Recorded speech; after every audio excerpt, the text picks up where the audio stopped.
सोलापूर शहरात 8 जून रोजी राष्ट्रवादी काँग्रेस अजित पवार यांच्या पक्षाचे सरचिटणीस ओंकार महादेव हजारे वय वर्ष 32 राहणार सोलापूर या युवा नेत्याचा मृतदेह बंद कारमध्ये आढळून आला होता। रविवारच्या वेळी घरासमोरील कारमध्ये मृतदेह आढळून आल्याने एकच खळबळ उडाली होती। राष्ट्रवादीच्या युवा नेत्याने आत्महत्या का केली याचा तपास सोलापूर पोलीस करीत होते। ओंकार हजारे याच्या आत्महत्येला कारणीभूत ठरलेल्या एकूण 7 लोकांवरती फौजदार चौडी पोलीस ठाण्यात गुन्हा दाखल करण्यात आला आहे। तसेच ओंकार हजारे यांच्या आत्महत्यापूर्वीचे त्यांच्या मोबाईलवरील काही स्टेटस आणि काही मेसेज आता व्हायरल झाले आहेत। याबाबत मिळालेली अधिक माहिती अशी की फिर्यादी विशाल महादेव हजारे राहणार नेराळे बस्ती सोलापूर यांनी दिलेल्या फिर्यादीनुसार त्यांचा भाऊ ओंकार यातील मयत ओंकार हजारे व आरोपी क्रमांक 1 म्हणजेच ओंकार यांची पत्नी स्वाती हजारे यांचे प्रेम संबंध होते। त्यातून त्यांनी सन 2019 मध्ये प्रेम विवाह केला होता। त्यांच्या लग्नाला स्वाती हजारे यांच्या घरच्यांचा विरोध होता। स्वाती हजारे यांच्या घरच्यांनी ओंकार यास मानसिक त्रास देण्यास सुरुवात केली होती। सन 2023 मध्ये ओंकार व स्वाती यांच्यात भांडण झाल्यानंतर ते विभक्त राहत होते। स्वाती हजारे हिने घटस्फोटाची मागणी देखील केली होती, परंतु फिर्यादीचा भाऊ ओंकार हा तिला नांदवण्यास तयार असल्याने तो घटस्फोट करिता नकार दिल्याने ओंकार यास नमूद आरोपी क्रमांक 1 स्वाती हजारे, 2 ज्ञानेश्वर, 3 राजश्री पवार, 4 मंगेश पवार, 5 नाना काळे, 6 निखिल बनसोडे व 7 ओम घाडगे सर्व राहणार सोलापूर या आरोपितांनी मानसिक त्रास दिल्याने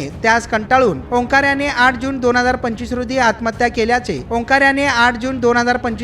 आत्महत्या केल्याचे फिर्यादीत नमूद करण्यात आले आहे। याबाबत गुन्हा दाखल झाल्यानंतर पोलीस सब इन्स्पेक्टर जेऊ घाले हे तपास करीत आहेत।